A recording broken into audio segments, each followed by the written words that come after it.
Ma'am అయితే మరి ఇప్పుడు పోక్సో యాక్ట్ అనేది ఓన్లీ అమ్మాయిలకేనా, అబ్బాయిలకు కూడా ఉంటుందా, మైనర్ బాలులకు కూడా? అబ్బాయిలకు కూడా ఉందమ్మా, అబ్బాయిలకు కూడా ఉంది. సేమ్ ప్రాసెస్ ఉంటుందా లేకపోతే ఎక్కువ వీళ్ళకి ఎక్కువ సేమ్ ప్రాసెస్ ఉంటుంది వాళ్ళకి కూడా. అమ్మాయిలకి ఇప్పుడు మనం అంటే మనం చెప్పడం ఇది కాదు కానీ హయ్యర్ ఫ్యామిలీస్లో ఎవరైతే ఉంటున్నారో లేడీస్ వాళ్ళ హస్బెండ్స్ టూర్లకు వెళ్ళడం కానీ ఏదైనా జరగడం కానీ అయితే ఇంట్లో పనోళ్ళు వాళ్ళు ఉంటారు, అంటే పనోళ్ళ పిల్లలు కానీ వాళ్ళు ఉంటారు, వాళ్ళని immediately they want to go for the sexual with them, ఆ పిల్లలతో కూడా అట్లా ఉంటుంది. కాబట్టి అబ్బాయిలకు కూడా వర్తిస్తుంది ఇది, అమ్మాయిలకే కాదు. బికాజ్ ఆ అబ్బాయి కూడా ఏం తెలియదు వాట్ ఈ విల్ డూ. అమ్మాయి ఆ పెద్ద ఆవిడ అబ్బాయి మీద పడడము అవన్నీ అంటే చూస్తూ ఉంటాం కదా కోర్టులో, మేము వింటుంటే మాకే బాధేస్తుంది. అంటే ఒక చిన్న అబ్బాయికి కూడా ఏం తెలుసని వీళ్ళు ఇంతగానో ఇది చేస్తున్నారు ఆ అబ్బాయిని అని, దానికి ఒక ఎవిడెన్స్ కూడా కావాలి. ఎవిడెన్స్ ఎట్లా చెప్తున్నారు, అమ్మాయి ఆవిడ ఎలా వచ్చింది పెద్ద ఆవిడ, అందుకే అబ్బాయికినూ సేమ్ వర్తిస్తుంది.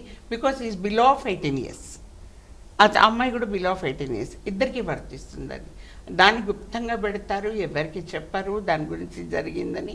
ఇన్వెస్టిగేషన్ కూడా చాలా సివియర్గా ఇన్వెస్టిగేషన్ డీప్లో వెళ్తారు. డీప్లో వెళ్ళి ఇన్వెస్టిగేషన్ ప్రతి ఒక్కటి, అంటే ఆ అమ్మాయికి ఎలా జరిగింది, ఏం జరిగింది, ఆ అబ్బాయికి ఎలా జరిగింది, ఏం జరిగిందని అవన్నీ తీసుకున్నాకే ఎవిడెన్స్.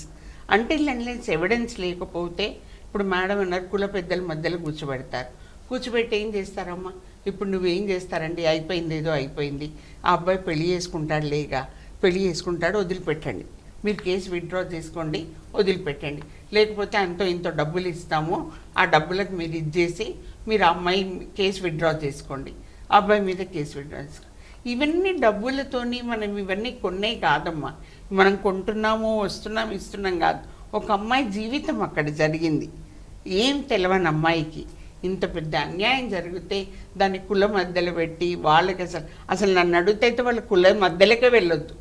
ఎందుకంటే మీకు ఫ్రెండ్లీ పోలీసు ఉన్నారు, ఫ్రెండ్లీ చట్టాలు ఉన్నాయి, వాళ్ళు మీ దగ్గరకు వస్తున్నారు, మనం కూడా వెళ్ళనక్కర్లేదు పోలీస్ స్టేషన్కి.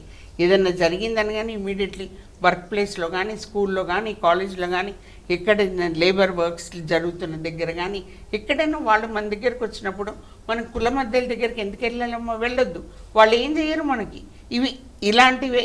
అంటే they want go to the settlements. నువ్వేం కాదు, అయిపోయింది పెళ్లి చేస్తే అయిపోతుంది, ఆ అమ్మాయికి ఇవన్నీ ఎందుకు అంటే ఆ అబ్బాయికి శిక్ష పడకుండా ఉండడానికి ఇవన్నీ. కానీ కోర్టు ఉంది, కోర్టు తప్పకుండా న్యాయమే చేస్తుంది, ఎవరికి అన్యాయం చేయదు. ప్రతి ఒక్కరూ ఎప్పుడైతే ఆ పోస్కో యాక్ట్లో తప్పు చేశారో వాళ్ళకి తప్పకుండా శిక్ష అర్హులేమ్మా. ప్రతి మనిషి the person who have done wrong thing వాళ్ళందరికీ శిక్ష ఉంది.